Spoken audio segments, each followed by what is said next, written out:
Hello, this is Claude Sports Corner. And yes, the Houston Rockets have pulled the trigger on the deal, receiving Russell Westbrook for CP3, Chris Paul, and a couple of first-round picks. And OKC has amassed 8 first-round picks from 2020 to 2026. In my opinion, this was a very good deal for the Oklahoma City Thunder. Of course, not in the short run, but in the long run. Because in my opinion, the Houston Rockets really did not get better, so to speak. Now, they made a lateral move, as far as I'm concerned, because Russell Westbrook does certain things better than Chris Paul, but even at the advanced age, Chris Paul is still a better defender, better off-the-ball scorer, and a better leader. Now, Russell Westbrook's availability has a lot to do with this trade, and also the fact that there is friction between Chris Paul and Russell Westbrook. Then you add the fact that Westbrook and Harden are very close, and once in a blue moon played together way back in the OKC days when they actually reached the finals, him, Kevin Durant, and James Harden.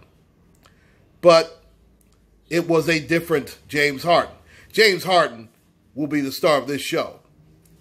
And, of course, to me, the biggest reason, well, there's actually 3 big reasons why this move is a lateral move. And, dare I say it, I don't think that the Houston Rockets will make it out of the first round of the playoffs.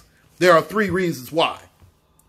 Number 1, the Lakers got better by acquiring Anthony Davis. Both of those guys are not better than him. Number 2, Kawhi Leonard and the Clippers with Paul George. To me, that's the best defensive duo. They have a chance to be the best defensive duo in the NBA. They're better than the Houston Rockets. And number 3, and the biggest reason outside of those 2, Mike D'Antoni is still the coach.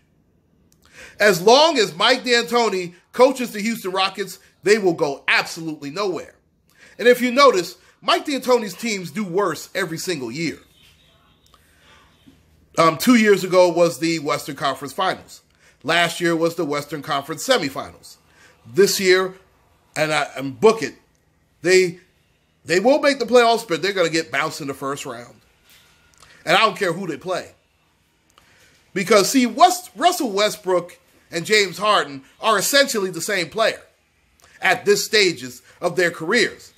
The problem is, both are not the most efficient players in the world, and Russell Westbrook is, he is just so inefficient, it's ridiculous. And on top of that, Russell Westbrook now has the yips at the foul line, similar to LeBron James. So, the ball will more than likely be in James Harden's hands more than in Russell Westbrook's hands. And that's going to be a problem because Russell Westbrook is a ball hog to the umpteenth chapter, let me tell you. And the sad part is I actually like Russell Westbrook. I mean, he's going to give you 110%, but he has no chill. There is no, you know what, I have to take it easy a little bit and then cruise in. And his style of play does not age well, let me tell you. He's an old 29, 30 years old. I mean, in 3 years, he's not going to be that player. And dare I say it, James Harden's not going to be that player either. Now, James Harden reminds you a lot of Carmelo Anthony as far as the ISO game, and he holds the ball a lot too long. But let me tell you something, and I know it is very fashionable to roast Carmelo Anthony nowadays. But I'd rather have playoff Melo than playoff James Harden. And anybody who feels differently, then they don't know fucking basketball, let me tell you. Excuse my French. Because Carmelo will have never laid the eggs that James Harden has laid. And I understand that Carmelo hasn't gotten to a conference finals. But that was more about the people around Carmelo at his prime than the people around James Harden. Okay? James Harden was a choke artist to the umpteenth chapter. Now, he didn't choke as hard this year. But Chris Paul still played better down the stretch than he did. And I understand that James Harden, when you look at the numbers, was good. But when you miss 2 out of 3 free throws, and when you have a chance to dive into that game and take it over, James Harden always fails in a big spot. He never comes through. Now, Westbrook is sort of the same player. I have to be fair on this. Russell Westbrook in a big spot has come up small too. So now you have 2 small players in a big spot and a sorry coach. Because Mike D'Antoni is a terrible coach. I mean, I can talk about those guys too, but let's face it, Mike D'Antoni has never won a big game when he's needed to do it. You think that's going to change now? Absolutely not.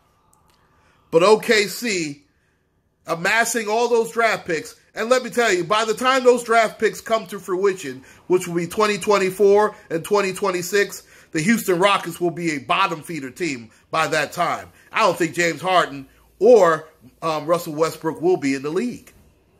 So I'm going to score this, if I were going to judge it by a grade, I'll give it a C+ for the Houston Rockets, because I understand they had to get rid of Chris Paul, and let's face it, they got rid of him only because of the friction between he and Harden. And you had to get somebody who is a superstar. Westbrook is still a star. He's a superstar, no question about it. He is physically more talented than Chris Paul. But in the long run, if I were the OKC Thunder, you know what? I'm going to give them an A-. I understand that those picks, we don't know what they will turn out to be, but they will be at least a top 5. They will be 2 at least top 5 picks, I believe. I mean, I'd like to hear your opinions if you have any. Please like, share, and subscribe, ladies and gentlemen. My name is Claude White. Please take care.